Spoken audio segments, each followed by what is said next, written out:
बांके बिहारी लाल की जय। श्यामदास माधव की तरफ से आप सभी को राधे राधे।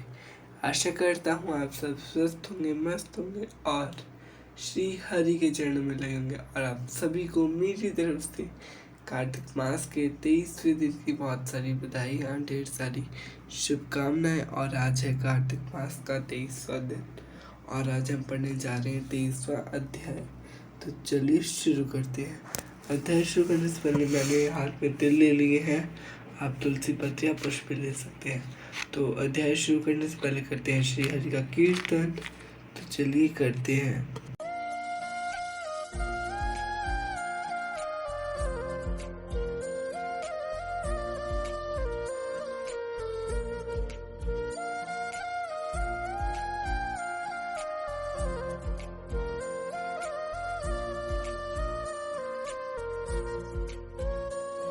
और यहाँ पे हमने कर लिया है श्री हरि का कीर्तन। तो चलिए हाथ में ले लीजिए तिल और बोले तुलसी महारानी नमो नमो, हरि की पटरानी नमो नमो, तुलसी महारानी नमो, हरि की पटरानी नमो नमो, तुलसी महारानी नमो नमो, हरि की पटरानी नमो नमो, तुलसी महारानी नमो नमो, हरि की पटरानी नमो नमो, तुलसी महारानी नमो, हरि की पटरानी नमो नमो। तो बोलो तुलसी मैया की जय।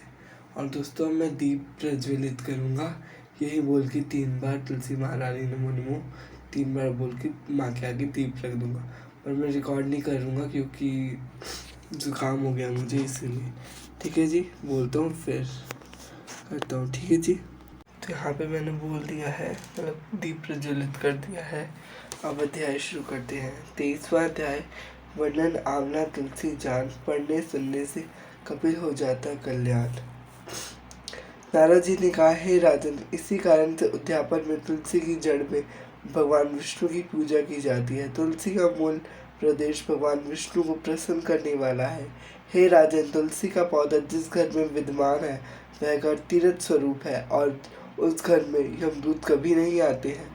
यह पौधा सब पापों का नाश करने वाला और अभिष्ट फल को देने वाला है। जो मनुष्य तुलसी का पौधा लगाता है वह यमराज को नहीं देखता। भगवान नंदी का दर्शन, गंगा स्नान व तुलसी के पौधे का संसर्ग, यह तीनों एक से पुण्यप्रद है। तुलसी को छूने से कामिक, वाचिक, मानसिक आदि संपूर्ण पाप नष्ट हो जाते हैं। जो प्राणी तुलसी के दल से भगवान का पूजन करते हैं वे पुनः गर्भ में नहीं आते और निसंदेह जीवन मुक्त हो जाते हैं। तुलसी के दल में पुष्कर आदि समस्त तीर्थ, गंगा आदि नदियाँ और विष्णु प्रभृति सब देवता निवास करते हैं। तुलसी के पौधे के पास जो अपना प्राण विसर्जन करता है वह चाहे कितना बड़ा पापी क्यों ना हो, उसे यमराज नहीं देख सकते। हे राजन, जो लोग तुलसी के काष्ठ का चंदन लगाते हैं वह सहज में मोक्ष को प्राप्त कर लेते हैं। उनके द्वारा किए गए पाप उनके शरीर को स्पर्श नहीं कर पाते हैं। हे राजन, जहाँ तुलसी के वन की छाया हो वहाँ पर पितरों को श्राद्ध करना चाहिए। वहाँ पर पितरों के निमित्त दिया हुआ दान हमेशा के लिए अक्षत होता है।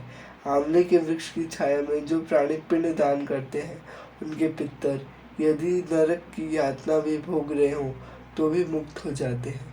सिर, हाथ, मुंह और देह में जो आंवले को धारण करते हैं उनको विष्णु रूप जाना जाता है। आंवले के फल और तुलसी के दलों को पानी में मिलाकर जो प्राणी स्नान करते हैं उन्हें गंगा स्नान का फल मिलता है। जो मनुष्य आंवले के पत्तों और फलों से देवताओं का पूजन करते हैं उन्हें स्वर्ण, मणि और मोती द्वारा पूजन करने का फल मिलता है। कार्तिक मास में सब तीर्थ, ऋषि, देवता और सब यज्ञ जब सूर्य तुला राशि पे होता है आंवले के वृक्ष में वास करते हैं। जो मनुष्य द्वादशी तिथि को तुलसी दल और कार्तिक में आंवले का पत्ता तोड़ता है वह रौरव नरक में वास करता है। जो कार्तिक में आंवले की छाया में बैठकर भोजन करता है उसके संसर्ग में सब दोष नष्ट हो जाते हैं। कार्तिक में जो आंवले की जड़ में विष्णु जी का पूजन करता है उसे श्री हरि विष्णु क्षेत्रों के पूजन का फल प्राप्त होता है। आंवले तथा तुलसी की महत्वता का वर्णन करने में श्री ब्रह्मा जी भी असमर्थ है। इसलिए धात्री और तुलसी जी की जन्म कथा सुनने से मनुष्य अपने वंश सहित भक्ति को पाता है। तो बलवंती वाले की जय। और यही था 23वें दिन का 23वां अध्याय। तो अब दिन कम रह गया, तो मेरे ख्याल से हमें अध्याय 2 पढ़ने पड़ेंगे।